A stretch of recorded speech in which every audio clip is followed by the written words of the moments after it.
A very good afternoon to all my dear friends. Myself Prerna welcome you to my YouTube channel Business World. Today we are going to do part 3rd of chapter 2nd class 12th business studies named Principles of Management. So guys, part 3rd of chapter 2nd deals with the principle of discipline. First of all, we need to understand that who gave this principle.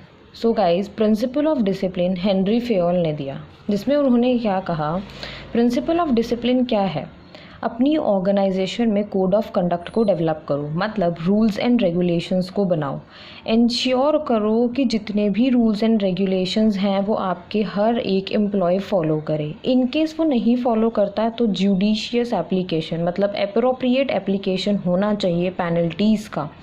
साथ ही साथ अगर आप discipline को maintain करना चाहते हो तो इंश्योर करो कि आपके ऑर्गेनाइजेशन के अंदर जितने भी एम्प्लॉयज़ काम कर रहे हैं वो अच्छे एम्प्लॉयज़ हों and they are committed towards their work.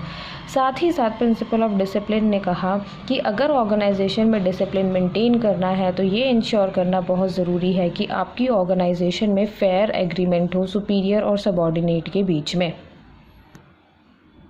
C guys, as we all know, किसी भी ऑर्गेनाइजेशन के अंदर 2 लेवल्स होते हैं, superior level as well as the subordinate level. Principle of discipline कहता है irrespective of the level in your organisation, discipline जो है वो दोनों ही लेवल के लिए सेम होना चाहिए।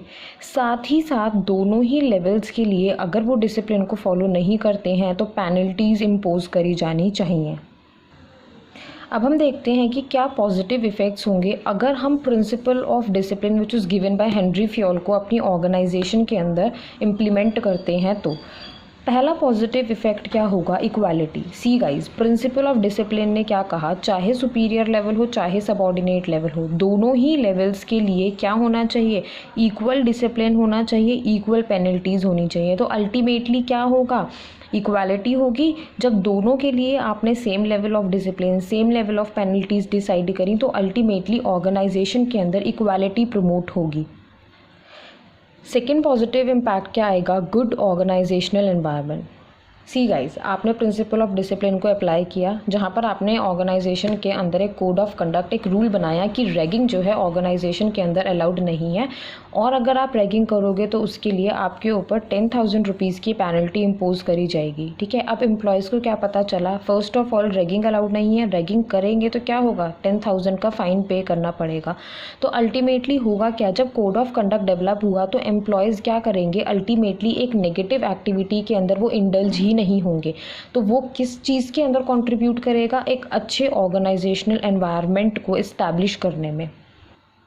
थर्ड पॉजिटिव इम्पैक्ट क्या आएगा guys, improved efficiency. Principal of discipline ने क्या कहा था, डिसिप्लिन मेंटेन करना है, इंश्योर करो कि हर लेवल पे अच्छा सुपीरियर हो। ठीक है, अगर हर लेवल पे अच्छा सुपीरियर होगा तो अल्टीमेटली क्या है, अच्छा सुपरविजन होगा। अच्छे सुपरविजन में क्या होगा कि जितने भी आपके एम्प्लॉयज़ होंगे, एक सुपीरियर के अंडर जितने भी सबऑर्डिनेट होंगे वो अच्छे से वर्क करेंगे। अगर वो अच्छे से वर्क करेंगे तो अल्टीमेटली क्या होगा, एफिशिएंसी आएगी, मतलब ऑप्टिमम यूटिलाइजेशन ऑफ रिसोर्सेज होंगे। Next positive impact is systematic working. See guys, discipline in your organization will directly contribute toward the systematic working. और जब आपके ऑर्गेनाइजेशन में एक सिस्टम से काम हो रहा है तो किसी भी तरह के chaos, किसी भी तरह की confusion अल्टीमेटली क्या होगा, आपकी ऑर्गेनाइजेशन में होने के चांसेस ही नहीं रहेंगे। So guys, summarizing the positive effects of applying the principle of discipline, we get, first of all, it will contribute toward equality. Secondly, it helps in establishing good organizational environment. Third, it improves efficiency. And fourth, it contributes toward the systematic working within the organization. अब हम देखेंगे guys कि अगर हम principal of discipline को organisation में violet करते हैं तो उसके क्या नेगेटिव इम्पैक्ट हम कह सकते हैं कॉन्सिक्वेंसीज होंगी। First of all, disorder, confusion and chaos.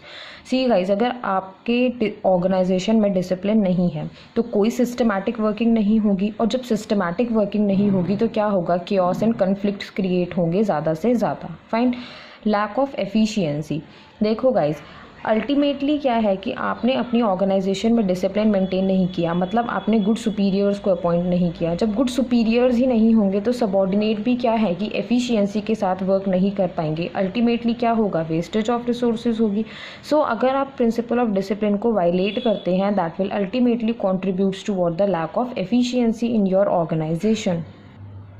Third consequence is poor organizational environment. See guys, rules and regulations ज़रूरी हैं एक अच्छा organization environment maintain करने के लिए, पर अगर आपने डिसिप्लिन ही नहीं मेंटेन कर रखा, आपने प्रिंसिपल ऑफ डिसिप्लिन को अच्छे से नहीं अपनी ऑर्गेनाइजेशन में इम्प्लीमेंट कर रखा, तो अल्टीमेटली होगा क्या, आपकी ऑर्गेनाइजेशन के अंदर एक अच्छा एनवायरनमेंट बिल्डअप नहीं होगा। अल्टीमेटली एक पुअर ऑर्गेनाइजेशनल एनवायरनमेंट क्या है, आपकी ऑर्गेनाइजेशन के अंदर होगा, जो कहीं ना कहीं एक नेगेटिव इमेज पब्लिक के अंदर भी प्रेजेंट करेगा।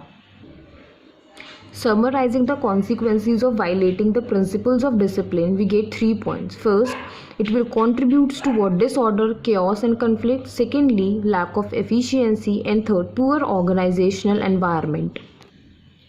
Hopefully guys principal of discipline आप सभी को समझ आया होगा। अगर आपको मेरी वीडियो पसंद आए then please don't forget to like, share and subscribe. Thank you all.